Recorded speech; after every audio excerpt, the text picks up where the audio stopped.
Hello दोस्तों, मैं आराधना कुमारी आज आप लोगों के लिए राष्ट्रीय पाठ्यक्रम संरचना 2005 की समस्याएं लेकर आई हूँ। राष्ट्रीय पाठ्यक्रम सन 2005 के निर्माण में तथा इसके सफलतम क्रियान्वयन में अनेक प्रकार की बाधाएं उत्पन्न हुई है, जिनका समाधान करना अनिवार्य है। पाठ्यक्रम के निर्माण करने तथा उनके क्रियान्वयन को पूर्णतः समस्याओं से रहित होना चाहिए, जिससे उसको क्रियान्वित करने वालों के समक्ष किसी भी प्रकार की समस्या न हो।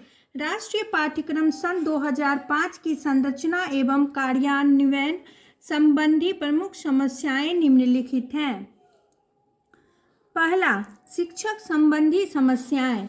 पाठ्यक्रम का निर्माण उचित शिक्षक संख्या के आधार पर किया जाता है, जबकि शिक्षक कम संख्या में होते हैं, जिससे पाठ्यक्रम का क्रियान्वयन उचित प्रकार से नहीं होता। पाठ्यक्रम में प्रस्तुत अनेक बिंदुओं पर शिक्षकों की संख्या संबंधी समस्याएं उत्पन्न हो जाती है, जैसे छात्र को प्रारंभ के 2 वर्षों में मातृभाषा में शिक्षा प्रदान करनी चाहिए। यह सुझाव राष्ट्रीय पाठ्यक्रम संरचना सन 2005 का है, परंतु शिक्षकों की उपलब्धता जो कि विभिन्न भाषाओं का ज्ञान रखते हों संभव नहीं है, क्योंकि एक विद्यालय में भोजपुरी, हिंदी एवं उर्दू मातृभाषा के छात्र पाए जा सकते हैं। द्वितीय स्तर पर विद्यालय की संख्या तो अधिक है, परंतु शिक्षकों की संख्या नगण्य है। दूसरा, भाषाओं की समस्या। भाषा की समस्या राष्ट्रीय पाठ्यक्रम संरचना सन 2005 के समय की उत्पन्न हुई कि शिक्षक का माध्यम कौन सी भाषा हो, कौन सी भाषा को पाठ्यक्रम में प्रमुख स्थान प्रदान किया जाए। भारतीय समाज में अनेक प्रकार की भाषाओं का प्रचलन होने के कारण भाषाओं में विवाद की स्थिति उत्पन्न कर दी है। प्रत्येक राज्य अपनी भाषा को अपेक्षा का दोष लगाना आरंभ कर देता है कि उनकी भाषा को पाठ्यक्रम में उचित स्थान प्रदान नहीं किया जा रहा है। भाषा विवाद की जो स्थिति प्रारंभ में थी, वही समस्या आज भी विद्यमान है।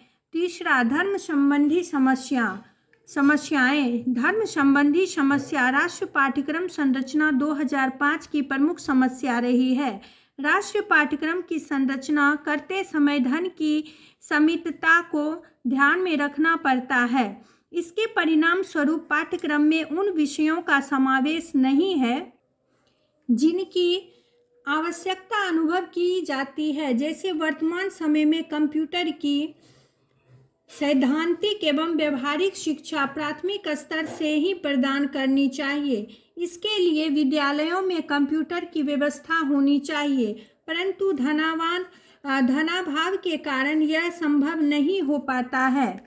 चौथा, संसाधनों का अभाव। भारत एक विशाल देश होने के कारण यहाँ संसाधनों का अभाव पाया जाना स्वाभाविक है। संसाधनों के अभाव में महत्वपूर्ण विचार विमर्श न होने के कारण संसाधनों का अभाव पाठ्यक्रम संरचना में एक प्रमुख बाधा है। पांचवा, वैश्वीकरण का प्रभाव। वैश्वीकरण का नकारात्मक प्रभाव भी पाठ्यक्रम संरचना की एक प्रमुख समस्या है। वैश्वीकरण के कारण प्रत्येक देश के पाठ्यक्रम, शिक्षा व्यवस्था, शिक्षा दर्शन एवं उद्देश्यों का ज्ञान दिया जाना है। अतः भारत में पाठ्यक्रम निर्माता भी विश्व स्तरीय पाठ्यक्रम निर्माण करने के प्रयत्न में लगे रहते हैं। संसाधन एवं विस्तृत सोच के अभाव के कारण पाठ्यक्रम का स्वरूप विश्व स्तर पर श्रेष्ठ गणना में नहीं आ पाता है। छठा, राजनैतिक समस्याएं। राजनैतिक समस्याएं पाठ्यक्रम निर्माण में बाधा उत्पन्न करती है। लोकतांत्रिक देश होने के कारण सरकारों के परिवर्तन का क्रम चलता रहता है। सरकार में पदासीन व्यक्तियों की मनोदशा का पाठ्यक्रम निर्माण में महत्वपूर्ण योगदान होता है। अभी कुछ समय पूर्व पाठ्यक्रम में यौन शिक्षा के अध्ययन का समावेश किया गया था, जिसका अन्य संगठनों के द्वारा कड़ा विरोध किया गया। इसके परिणाम स्वरूप यह अध्याय पाठ्यक्रम से पृथक करना पड़ा। अतः इस प्रकार से पाठ्यक्रम का परिमार्जित एवं पारदर्शी स्वरूप विकसित नहीं हो पाया। 7वां, क्रियान्वयन एवं निर्णय की समस्या। यदि पाठ्यक्रम का क्रियान्वयन उचित रूप में नहीं होता है तो निर्धारित उद्देश्यों की प्राप्ति भी संभव नहीं होती। पाठ्यक्रम में प्रस्तुत सुझावों के क्रियान्वयन की समस्या भी एक प्रमुख समस्या है। पाठ्यक्रम में विषय वस्तु एवं प्रकरणों को स्थान प्रदान करने में एक समिति को निर्णय लेना पड़ता है। इस निर्णय की प्रक्रिया में विचार एवं सोच की विविधता के कारण अनावश्यक विलंब होता है।